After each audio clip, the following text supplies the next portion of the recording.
नमस्कार मित्रांनो, जी के मराठी चॅनलमध्ये आपले स्वागत आहे. चला तर आपण आज 15 मार्च 2026 रोजीचे जेवढे काही महत्त्वाचे चालू घडामोडीचे प्रश्न बनणार आहेत ते आपण आज पाहणार आहोत. हे प्रश्न येणारी पोलीस भरती, सरळ सेवा भरती व इतर स्पर्धा परीक्षांसाठी अत्यंत महत्त्वाचे असणार आहेत. तर व्हिडिओ शेवटपर्यंत नक्की पहा. प्रश्न पहिला, ध्वनी स्पंदन हा उपक्रम कोणत्या राज्य मार्ग परिवहन महामंडळाने सुरू केला आहे? बरोबर मित्रांनो, ऑप्शन बी कर्नाटक राज्य महामार्ग परिवहन महामंडळाने सुरू केला आहे.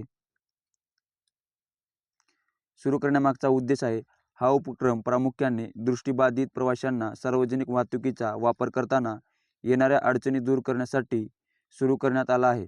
तर नाविन्यपूर्ण उपक्रमासाठी कर्नाटक राज्य मार्ग परिवहन महामंडळाला governance now PSU national award देऊन गौरवण्यात आले आहे.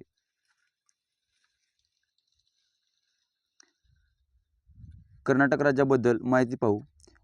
कर्नाटक राज्याची स्थापना झाली आहे 1 नोव्हेंबर 1956. राजधानी बंगळुरू. मुख्यमंत्री आहेत सिद्धरामय्या. राज्यपाल आहेत थावरचंद गेहलोत. राज्यसभा सीट आहेत 12. लोकसभा सीट आहेत 28. विधानसभा सीट आहेत 224.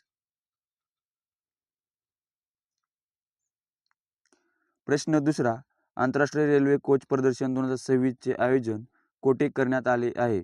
बरोबर मित्रांनो, ऑप्शन सी चेन्नई तमिळनाडू या ठिकाणी आंतरराष्ट्रीय रेल्वे कोच प्रदर्शन 2026 चे आयोजन हे करण्यात आले आहे. हे प्रदर्शन चेन्नई येथील इंटिग्रल कोच फॅक्टरी मैदानात 12 ते 14 मार्च 2026 दरम्यान पार पडेल. तसेच आयोजक हे प्रदर्शन भारतीय उद्योग महासंघ आणि रेल्वे मंत्रालयाच्या अंतर्गत येणाऱ्या इंटिग्रल कोच फॅक्टरी यांच्या संयुक्त विद्यमानाने पार पडणार आहे.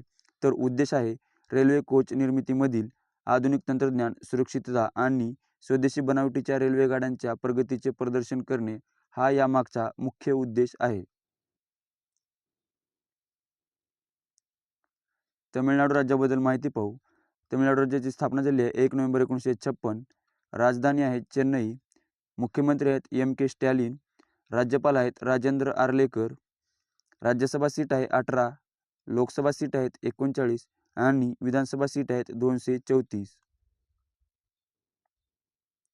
प्रश्न तिसरा, BCCI नमन पुरस्कार 2026 सोहळ्याचे आयोजन 15 मार्च 2026 रोजी कोठे करण्यात येणार आहे? बरोबर मित्रांनो, ऑप्शन डी नवी दिल्ली या ठिकाणी करण्यात येणार आहे. आयोजक आहे भारतीय क्रिकेट नियामक मंडळ BCCI.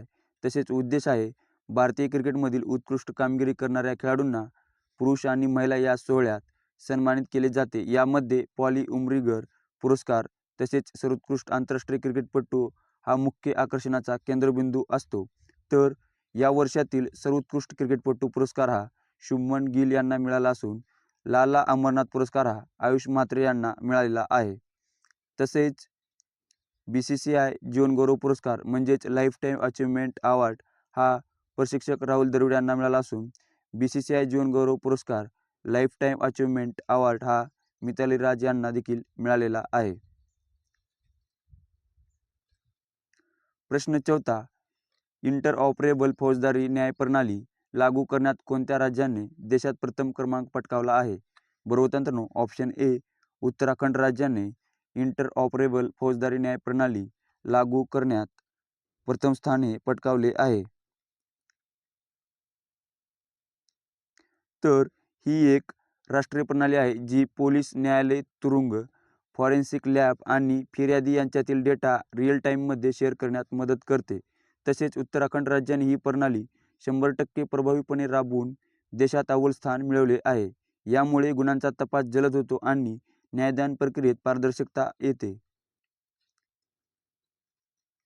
उत्तराखंड राज्याबद्दल माहिती पाहू. उत्तराखंड राज्याची स्थापना झाली आहे 9 नोव्हेंबर 2000. राजधानी आहे डेहराडून. मुख्यमंत्री आहेत पुष्कर सिंग धामी. राज्यपाल आहेत गुरमीत सिंग. राज्यसभा सीट आहेत 3. लोकसभा सीट आहेत 5 आणि विधानसभा सीट आहेत 70. प्रश्न 5वा, आंतरराष्ट्रीय लष्करी साहसी स्पर्धा कप 2026 चे यजमानपद कोणत्या देशाने भूषवले आहे? बरोबर मित्रांनो, ऑप्शन ए आपल्या प्यारा भारत देशाने आंतरराष्ट्रीय लष्करी साहसी स्पर्धा कप 2026 चे यजमानपद हे भूषवले आहे. तर या स्पर्धेचे आयोजन हे भारताने ऋषिकेश उत्तराखंड येथे केले असून यामध्ये भारत, अमेरिका, ब्रिटन, फ्रान्ससह अनेक मित्र देशांच्या लष्करी तुकड्यांचा सहभाग घेतला होता.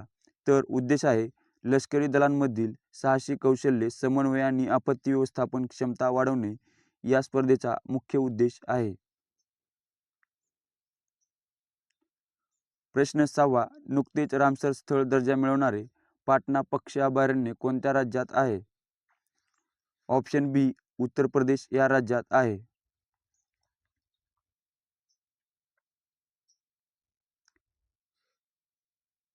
प्रश्न 7वा, आधार प्रणालीची सुरक्षा अधिक मजबूत करण्यासाठी कोणत्या प्राधिकरणाने अलीकडेच आपल्या पहिला बग बाउंटी कार्यक्रम सुरू केला आहे? बरोबर मित्रांनो, ऑप्शन सी भारतीय विशिष्ट ओळख प्राधिकरण म्हणजेच UIDAI फुल फॉर्म आहे unique identification authority of India ने सुरू केला आहे. तर एथिकल हॅकर्स सहभागी होणार आणि त्रुटी शोधणार आहेत.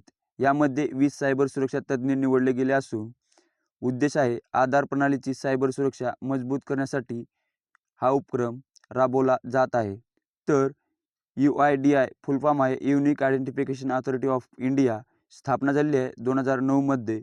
मुख्यालय हे नवी दिल्ली या ठिकाणी असून अध्यक्ष आहेत नीलकांत मिश्रा आणि CEO आहेत भुवनेश कुमार.